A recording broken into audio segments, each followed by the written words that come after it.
What?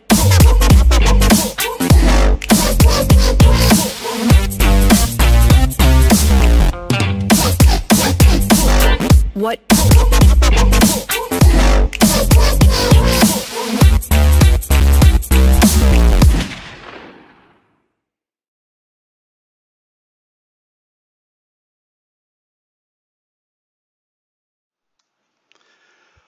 What is going on, Vibram family? We are going to give this another shot. I apologize. I'm not sure, honestly, what happened. But I guess the Facebook gods out there weren't really happy with the topics of discussion. But we don't care. We're going to talk about them anyway. So, again, this is Kep, the Vibram Collector, coming to you here day 3 with Vinnie Miller. And we're going to talk about the ups and downs of how today went. We talked briefly about the weather, but let's talk about it again, Vinny. How did the weather go today for this morning round, and then let's talk about the afternoon round? Weather was good. I mean, considering we were forecasted for, heavy rains for the majority of the day, we probably experienced light rain, but moist, kept things wet, which I want to add my drivers felt really good in my hand, and I watched other players struggling with their grips. But, probably 7 or 8 holes. We had some pretty good downfall, had the umbrellas out and playing the patient golf. But, all in all, I think we missed some really bad weather today. The wind picked up the second round and sun was out, and, it was good. We were ready to play then. Did the wind come into play for you at all? I mean, did you have any issues with the wind? Oh, absolutely. In fact, I don't putt with a VP unless it is windy. And I made today with my VP that's what it demanded. I was in a headwind. One of them was considerable length, about 30, 35 with a headwind, and the other probably 20, 25 with a headwind. And both of them opportunities to score, knowing that I'm not going to blow by too far. So I wanted to make sure I had a pure putt. And the VP is money. It is money into a headwind. It is. It's easy to produce good numbers with that. You can still force this disc to the hole, and the wind wasn't a factor today. It was definitely a factor. Yeah.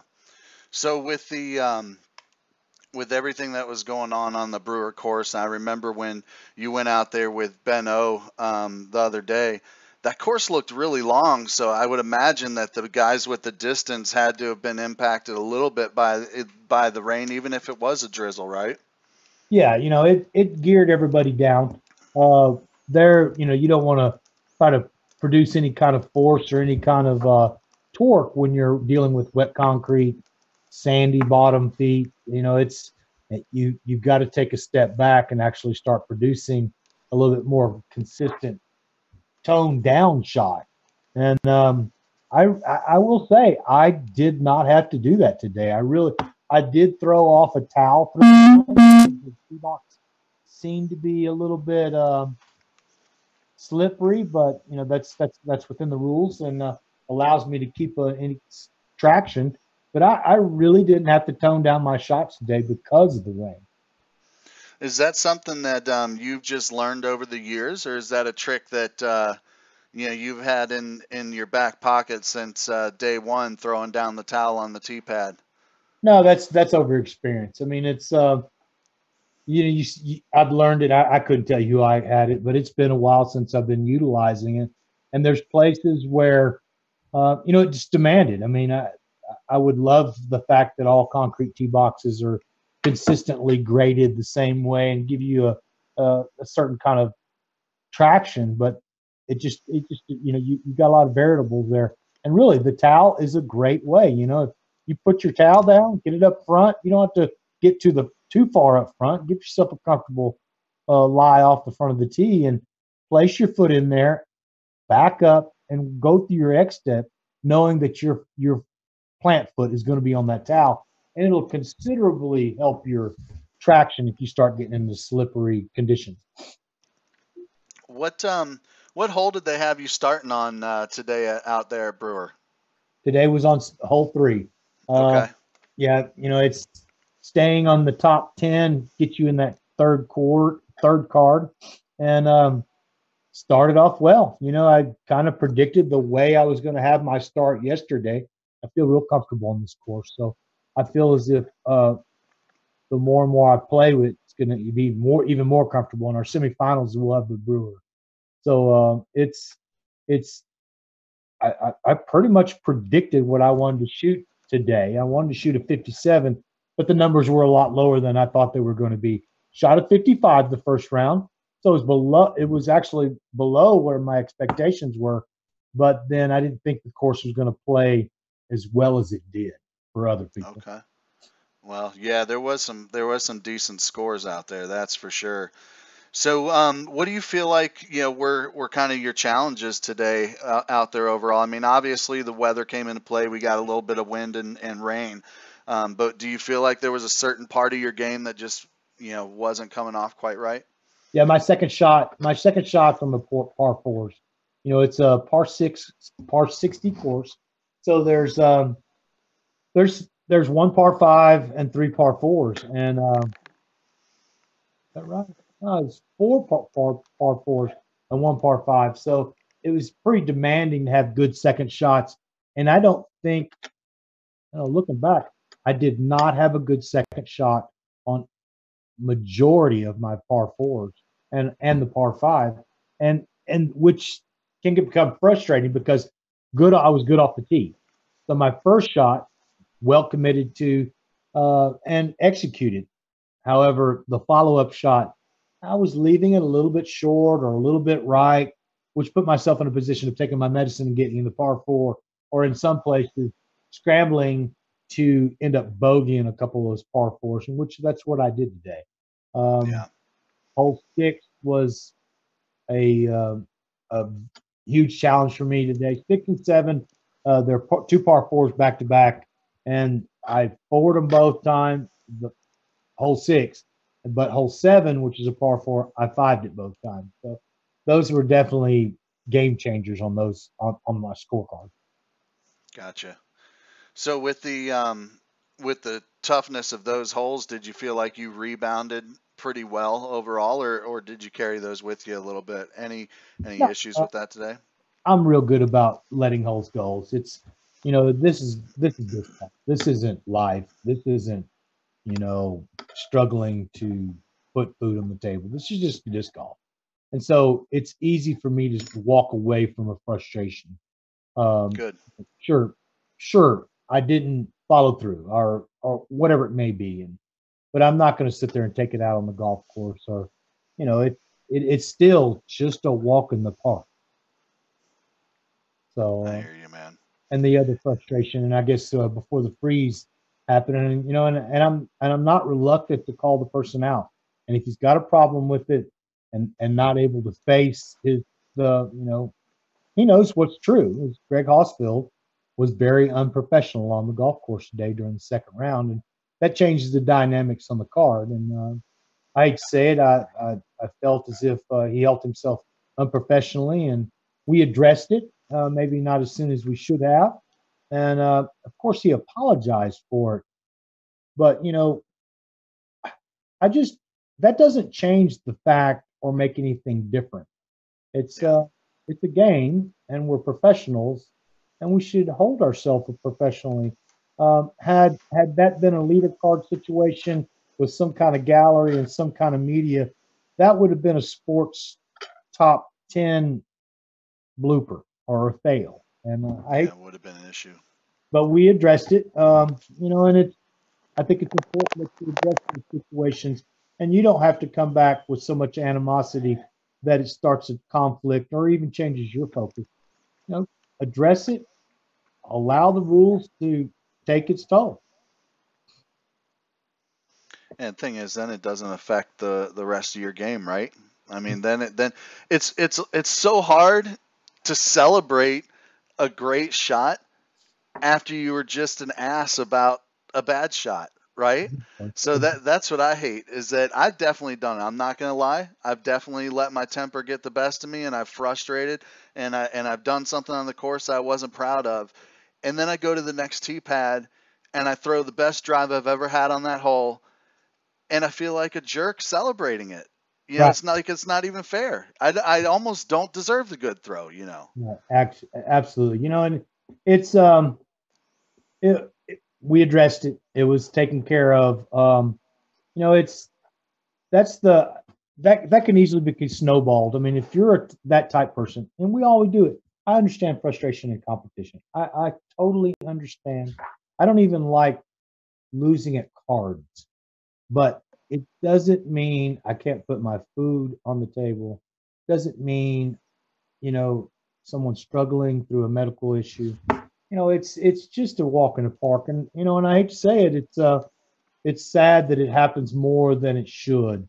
And I think as time comes, the professional and the viewer side of it, people actually seeing it and viewing it, it's a little bit hard to show your ass when everybody's looking. Yeah. Yeah, that's for sure. You're definitely going to be a lot more hesitant if you know that there's a camera behind you and a microphone within shouting distance of you. You Absolutely. know, you tend to not yell, because everybody's mom or sister or cousin or somebody's out there that's going to be embarrassed by it, right? In Yeah, typical absolutely. cases. You know, and it didn't really bother me as much as it was. I almost got to the point where I was sarcastic with the guy, you know, but the card mates, we all got together, we addressed it, diffused it, it went away. I wish we'd have done it a little bit earlier. And I'm not going to say that's an excuse for myself or my play, but again, I mean, we're out there focusing on what we're trying to get done, and when you start having to micromanage the card, then that's taking away from what you're trying to get Makes sense. Is he going to be on your card tomorrow?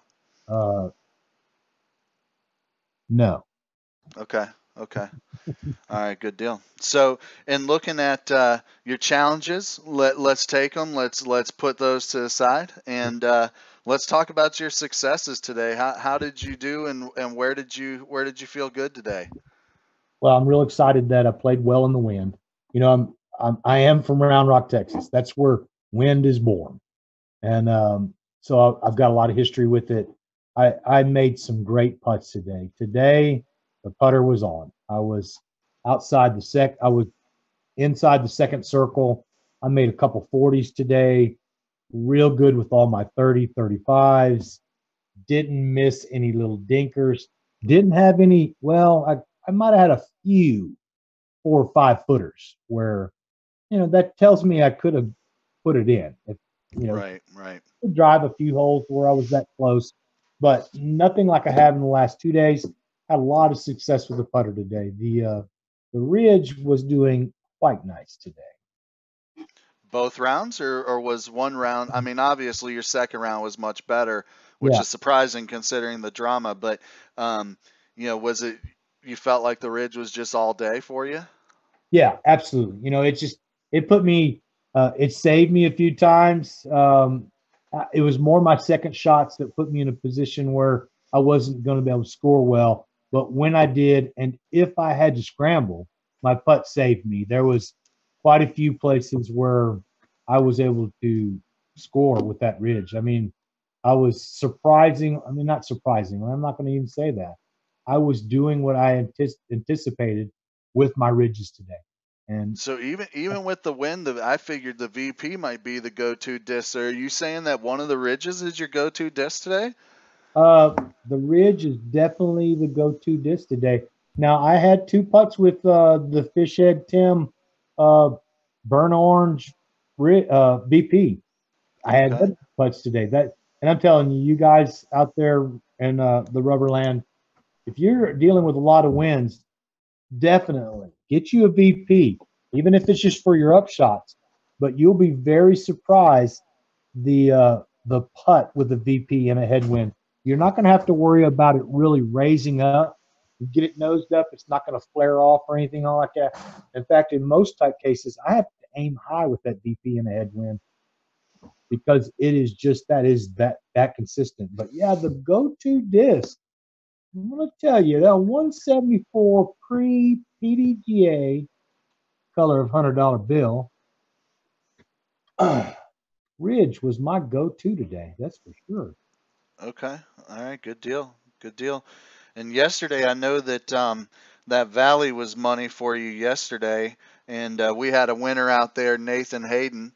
Yep. So those of you out there listening, the deal is, we had some different things going on with the lace, and then we had some things. We talked about the Valley yesterday, and we got the Ridge today. So the key is with these giveaways, folks, is that if you're out there listening, you got to make sure that you stay with us till the end of the show, because whoever posts first the disc of the day from the previous day is going to be the winner. And Vinny's got some special discs out there for everybody that is paying attention and has been watching each of the shows here. So we've got a couple of successes, I feel like, in the win that's got to make you feel pretty good. How did you do on your drives today? Drives were good. The drives are real good. Nothing. Well, I had some great drives. I mean, nothing that I was just told. Well, I did have a roller today, but I had a crosswind that disappeared on me over a rise in a fairway that was about 500 feet, and I was starting to question maybe if I'd parked that hole, but I didn't. But I gave myself an easy upshot. But all in all, my drives today, because of the conditions, just kept me out of trouble. I didn't put myself in bad places, and scored well with my driver. It put me in a position where I could utilize my ridge. With those four par fours and a par five, it was essential to get down the fairway. The off the tee, I was good. That second shot, I've got to address that. And even if it means I have to play past the hole today, it seemed like my second shots were short of the hole. Next time on Brewer, my second shots are definitely going to be past the hole. I'd rather be past the hole than short, just because of the mindset.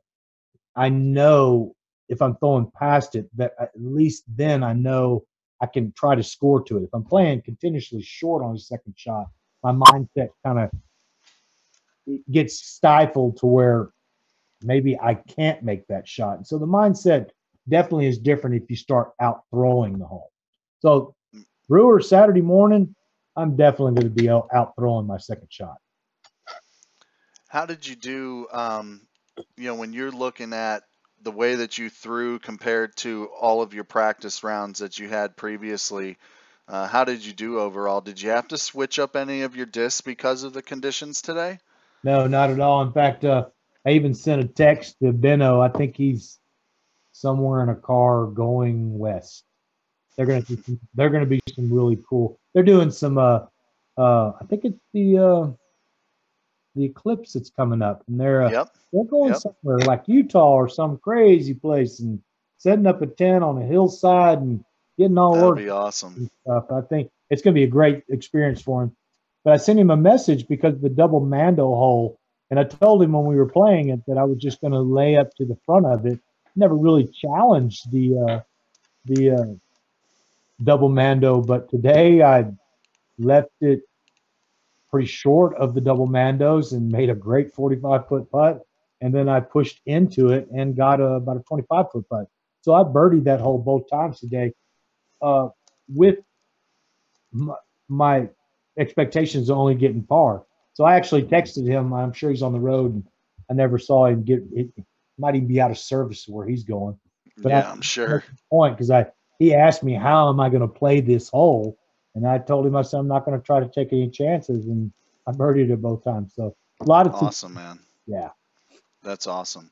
So do you feel like playing those holes, are you going to make any changes for the round on Saturday? I mean, I know you said you're going to throw past the hole, but was that just a power thing? Like you literally, from my mindset, I'm sitting there thinking, okay, well, it's got to be that he just wasn't either one, throwing with confidence, or two, he just was throwing at 80% instead of 90% purposely. Yeah. How did that play into your game today? You nailed it right with the 80 to 90%. I just wasn't completely committing on the second shot. I really the only thing I'm going to try to do different for Brewer Saturday is hole two, which is it's 380 feet, little dog leg, right, kind of easy. I mean, to the right, but it's a little downhill and it's reachable, but it's more reachable for a lefty. And Okay. I'm throwing a flippy lace down there, and the downhill is keeping it from completely turning over to where the hole is, and it's leaving me 50 out or so. That's the only thing I'm going to do the different there, and it's going to be a little bit of a Harry Potter shot. I'm probably going to try a 50 head Tim roller there because Okay. there's opportunity there for it, and it's not going to give me anything worse than I'm already getting out of it. And Sure.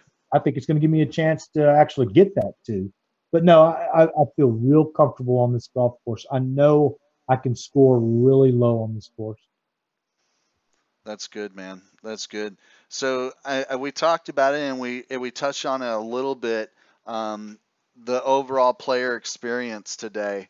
Let's let's let's ignore the bad stuff that we talked about earlier, but let's talk about one of the things that you mentioned.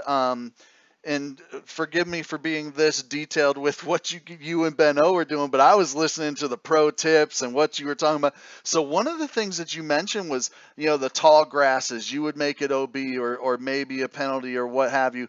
How did that play in today on that course? Did they have anything like that changed that practice round structure?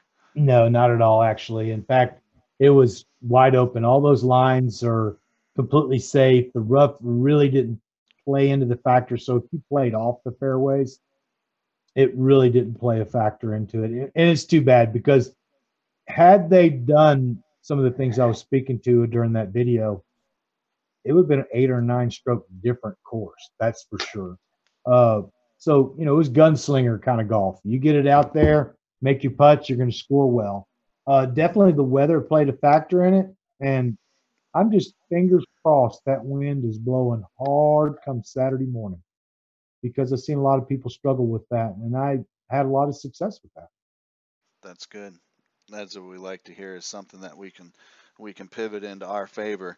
So, let's talk about that a little bit with regards to the standings and kind of where you're sitting. Um, the way the PDGA live scoring site is kind of goofy. So it's a little screwy just yet. Obviously, they don't have final scores in that are submitted, but what we've got, we show -6 on that last round. So Yep. and then you have +1 on the first round, and I'm showing 1, 2, 3, 4, 5, 6, 7, 8, 9 right now. Is Yeah. that right? Yeah. Okay.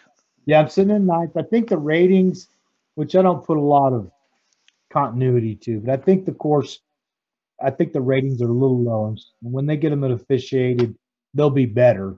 But yeah, no, sitting in ninth, 3 strokes out of fourth. The guys, let's see, it's Ron, Eric, and Tim. Tim Keith, I know he's an old Southern National boy that I've played a lot with, and Ron and they're all coming out of the South. Ron and Eric are both Okie boys, so we were able Okay. to deal with the wind today, and those guys are separating. You can see where they're separating, but that fourth spot, it's only 3 strokes out, and there's probably 7 or 8 of us that are in contention for that spot. So I feel real good about 3 strokes between Black Falcon and Brewer are not out of the question. Not out.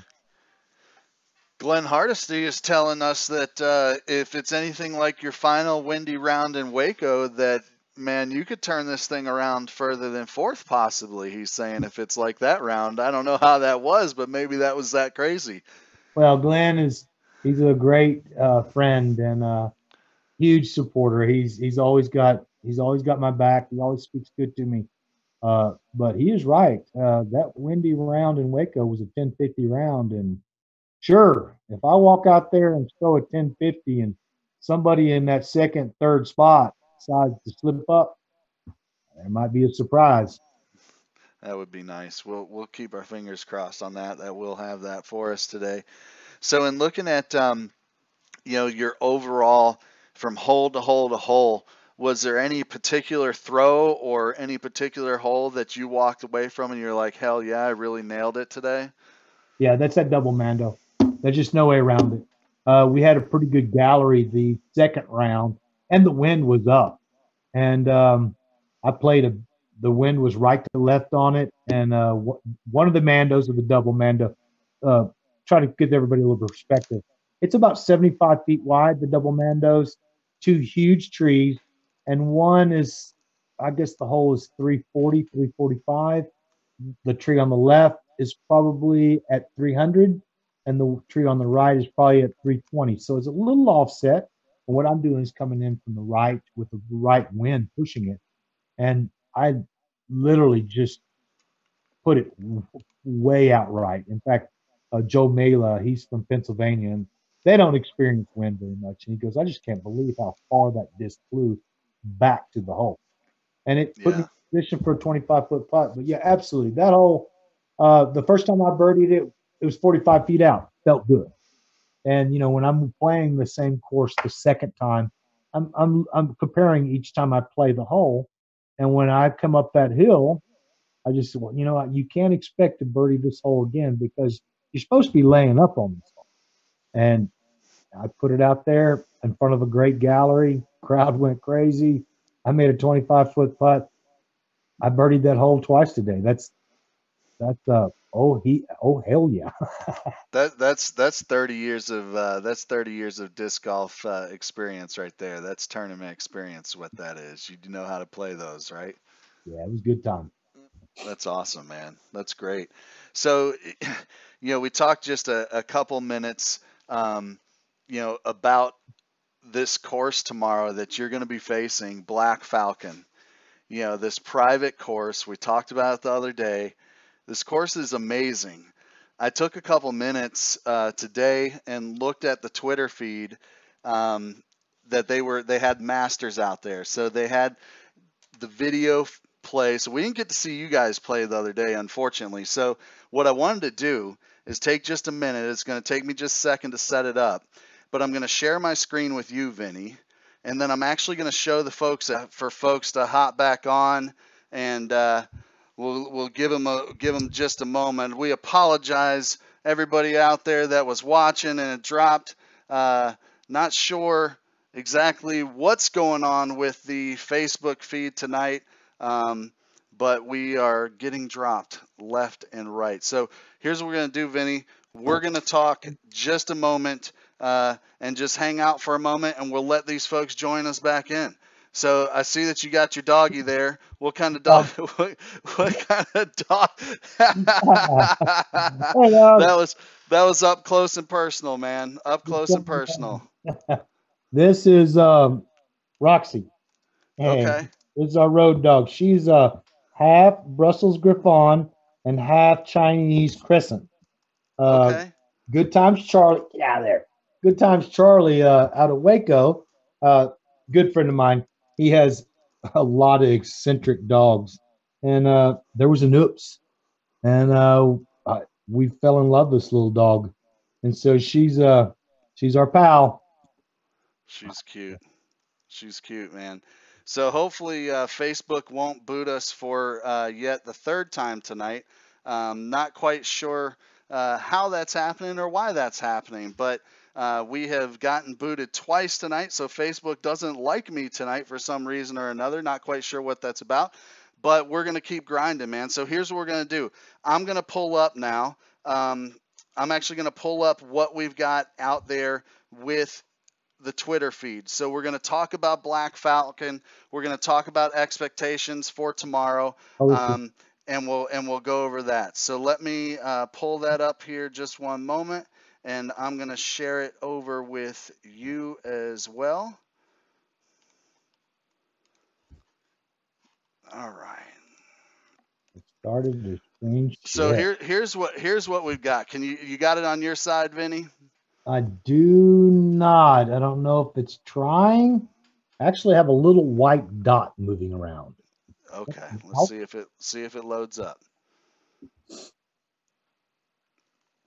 What we'll do, since you know about the holes, is we'll play this for the viewers, and if you want to, you can talk through me with it. So what we've got right now is this first hole. It shows the chase card coming off of Black Falcon, and it shows just this nasty, super tight fairway, man. And these guys are coming off the tee, and it's, some of them are hitting it pretty good, but it doesn't look easy at all. It doesn't look easy with the brush, the high brush on the sides, all the way up. Yeah, hole one is, as you can see, I hope y'all can see. They can. They got it. Okay, yeah, it is tight, but both sides. I'm thinking 18 to 20 feet across all the way down.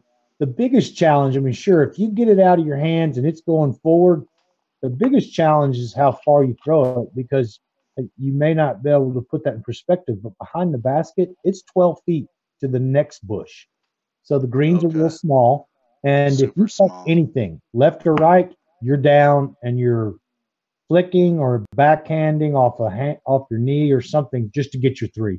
But you're not going to do it. You touch anything in the first 220, 225, 230 feet, you are not birdieing that hole.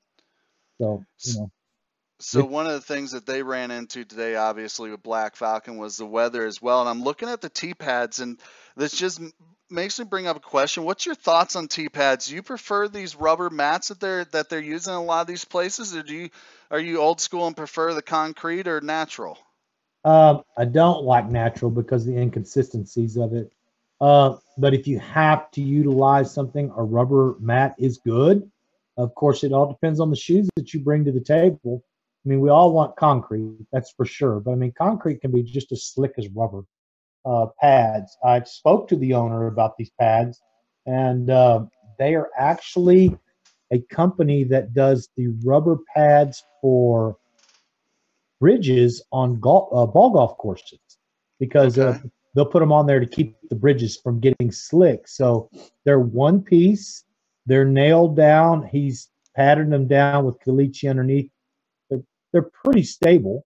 But again, I mean, if you're going to wear a hard plastic or a hard rubber shoe against that, you're going to, with the conditions, you're going to deal with that. But, these guys, they're professionals. They know this stuff. And so if they're not utilizing slower play with faster disc, or trying to increase their grip either by towel or different type of shoe, that's their fault if they're trying to get through something like that. But everybody's playing with those, so it's not that you're the only one on the rubber pad.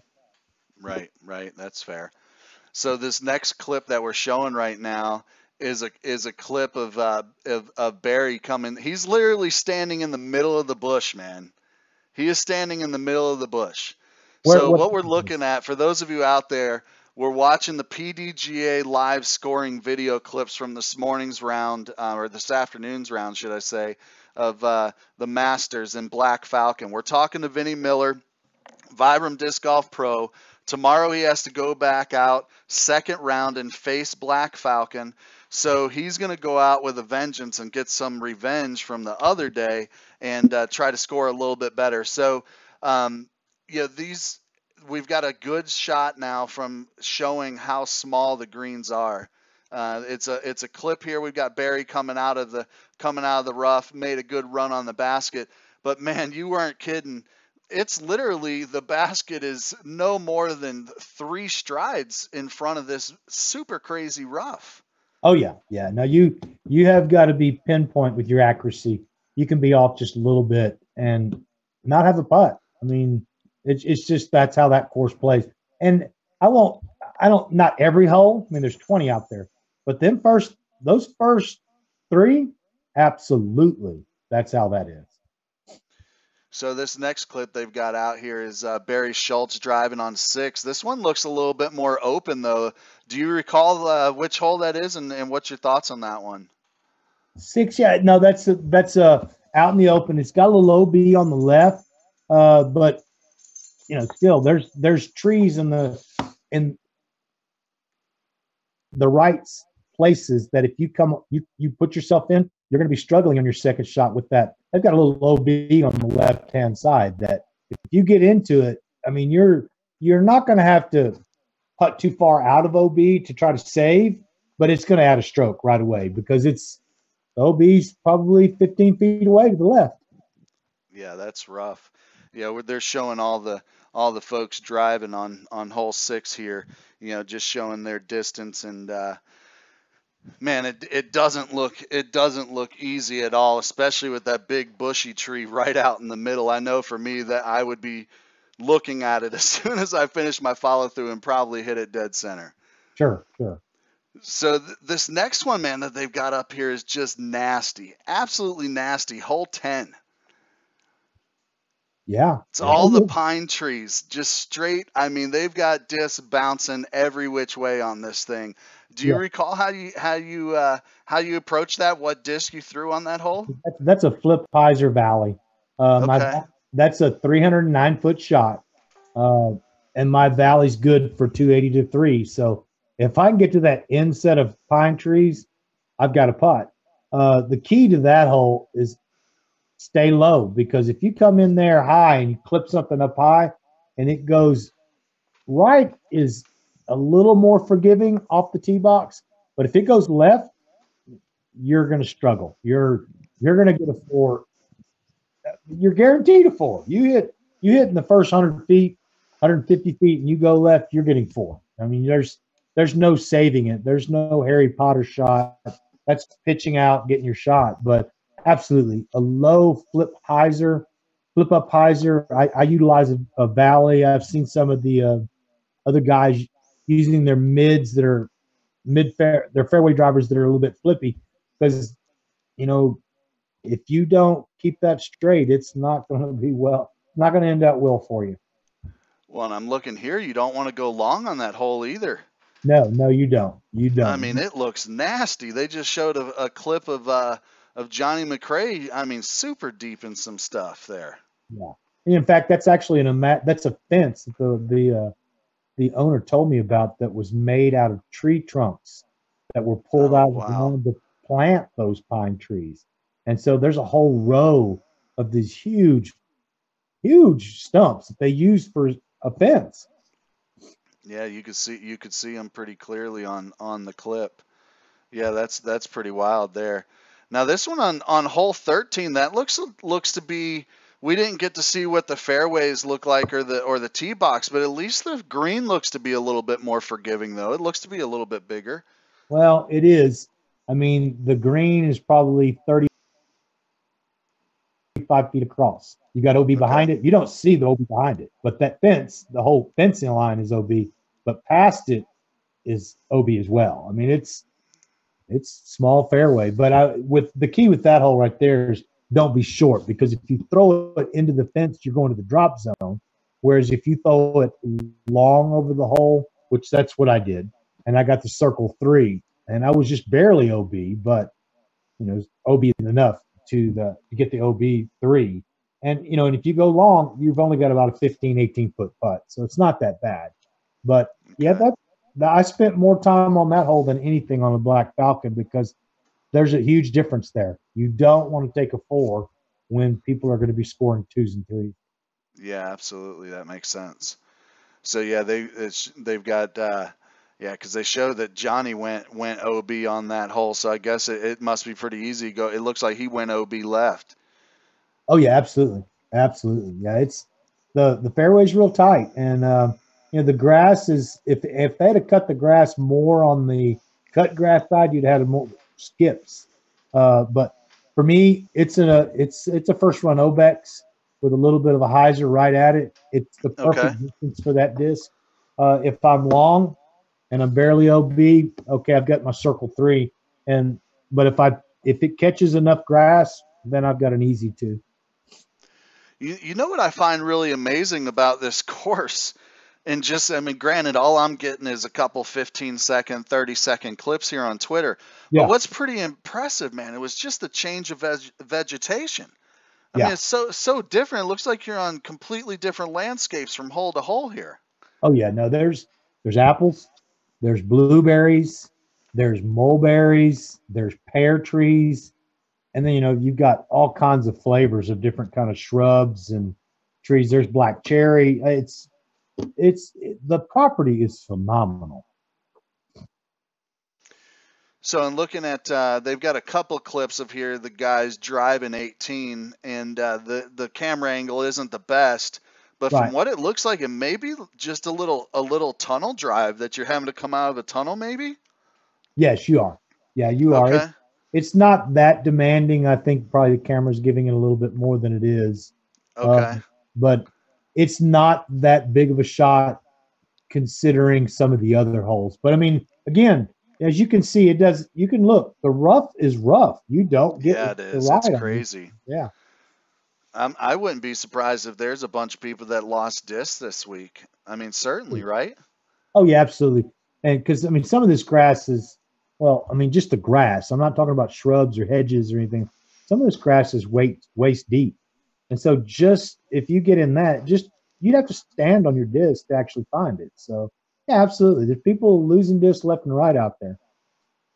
What I really like about this hole 18 though is that putting green is pretty slick with the big rocks and the mulch and stuff. That's pretty nice looking. Yeah, yeah, and you've got the that he calls that his signature hole, and that goes right Okay. by his driveway. You might be able to see the driveway behind it. Yeah. You know, I don't think the first shot is very demanding on that as much as the second shot. The second shot is very demanding. Okay. So I'm really liking the way that course looks with regards to continuing to separate the pack tomorrow. Oh You yeah. know that you know, and so that gives us an opportunity to hopefully score and move Vibram disc golf, you know, up the ranks a little bit. Is there any hole particular that you feel like compared to how you played earlier in the week that you really want to approach it differently, maybe even pull out a different disc, or are you gonna go the same way and just hope to hit better lines? No, I feel like on hole 6 I'm gonna try a different shot. I need to get a little bit longer on that so my upshot's not as tricky. And then on hole 12, no, it's the one after all the pine trees, the 11, the one the 10. That's cut and dry. I'm going to throw through that gap of the row of pine trees the same shot, the little flip valley, follow it through, it'd be good. Rubber hits trees, they don't go kicking off crazy.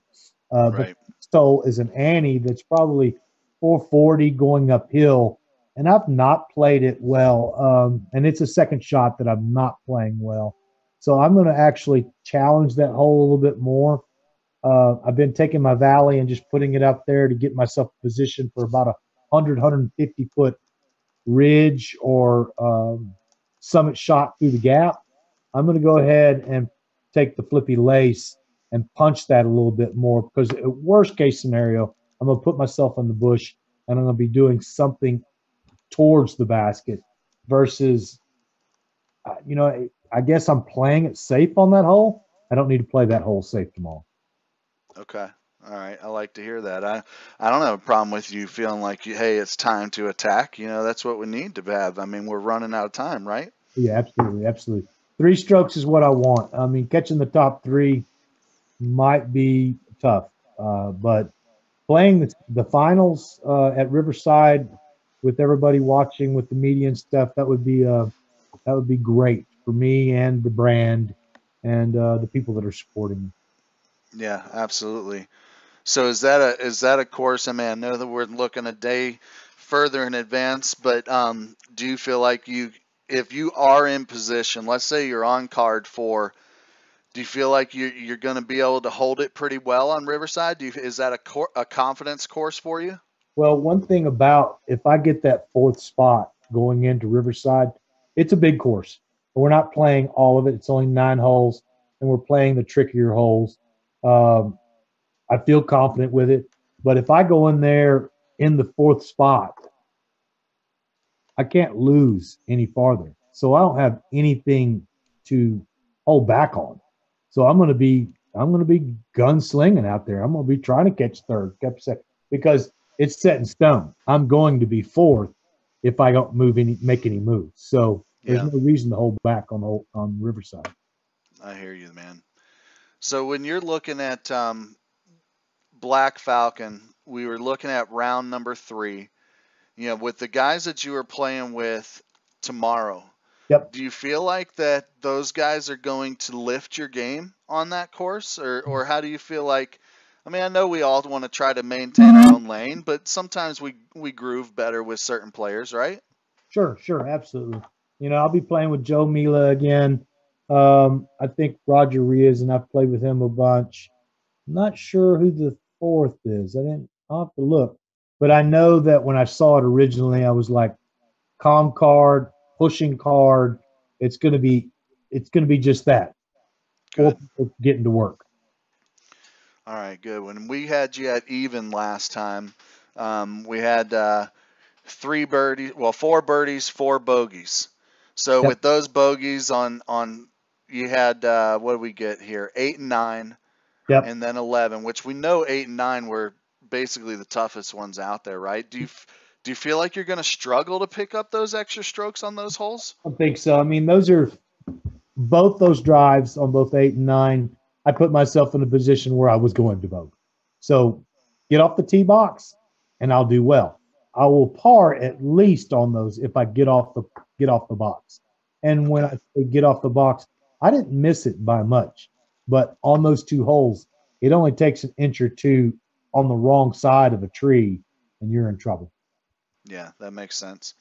So those of you that are out there watching, we've had a little bit of Facebook difficulties tonight. So we are on part 2, but on part 1, Vinny talks about his go-to disc of the day. Yep. So because part 1 is over there and we're over here, Yep. we're going to recap on what the go-to disc is. So each night this week, Vinny is doing a giveaway from his personal collection from the person that can name the go-to disc from the previous day. So we're not looking for the go-to disc that Vinny talked about earlier tonight, which was his Ridge, and we'll recap on that in a moment.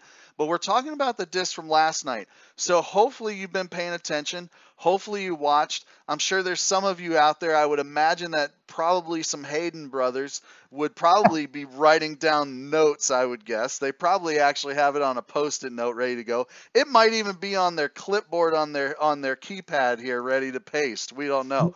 They've But already here's the deal. typed it. They just need to say send. You're probably right. So here's the deal, guys. As soon as this particular clip ends, I'm going to turn off comments on the other one.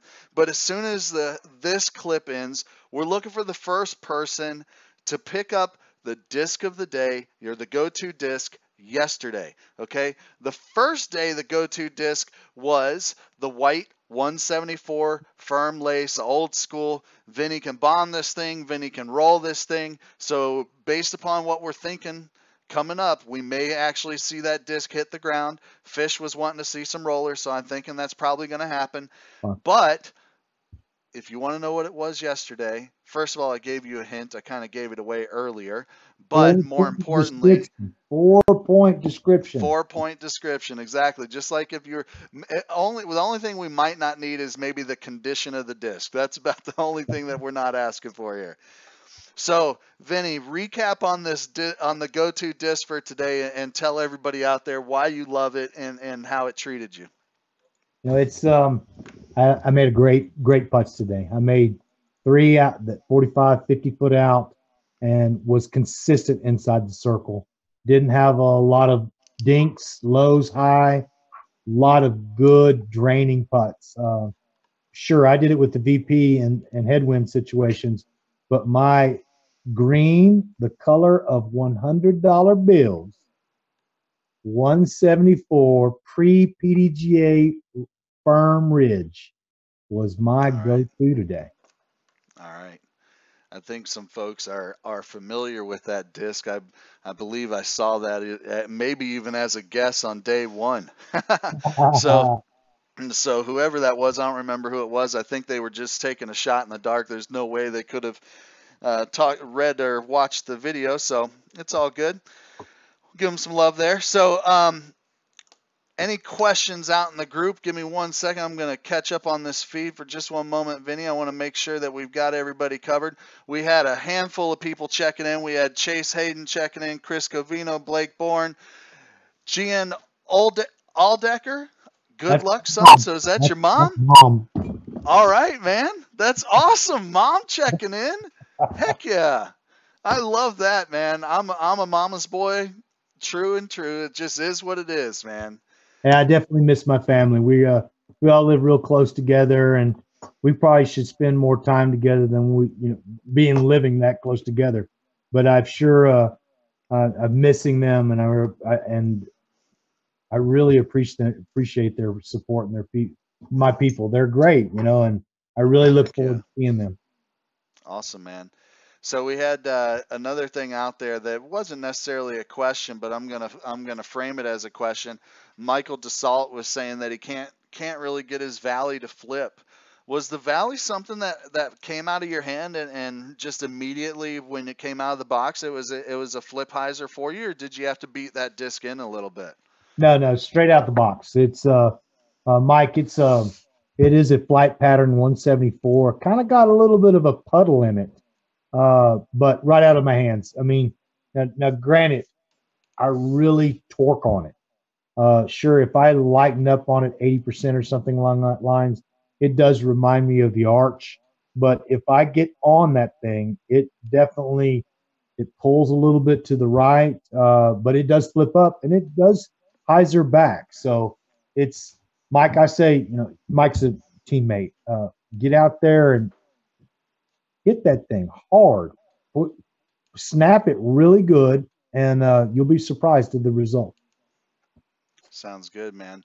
For those of you out there, we are live on Facebook, live on YouTube. I know Facebook has given us some struggles. We had some comments on YouTube. It looks like Facebook might be giving us some hassles as well. But hopefully you can hear us and we can continue this thing. So, Vinny, let's talk about Crush Clothing. Let's talk about how you were styling today. How did you hit the course today, and how did you get looks out there? Did you get some compliments again? Oh, absolutely. I went out there looking good today. I've got the crush attitude. I actually had to move some gallery people off to the side, and and they were kind of in the way. So I just walked up there, and I was telling my card mates, I go, I got a great curb appeal. Let me get over there. I'll talk to these guys. Won't be a problem. But yeah, no, the crush clothes. Y'all get out there. I mean, check this stuff out. It's high quality and you will like it. It's by the way, Todd, I love the hat you got going on there. Grassroots, buddy. So Yeah, man, I like this hat too. got you some silk up in there. But Yeah. it's Crush Clothes is awesome stuff. I really, really appreciate that stuff. That's what I'm saying. Vibram. Um, the and then Vibram Disc Golf. You gotta love them. They're keeping me in this game. They're keeping me consistent.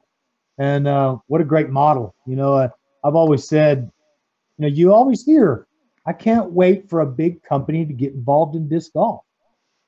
God, Vibram's pretty big, guys. And with Yeah. the share that we've got as far as with the market, the disc golf market, we're not one of the or we're not a leader in as far as sales, but we are a leader in producing a great product. And you know, the sky's the limit. We ever get 30, 40% of the market share, just imagine the amount of money that'll be poured into this sport.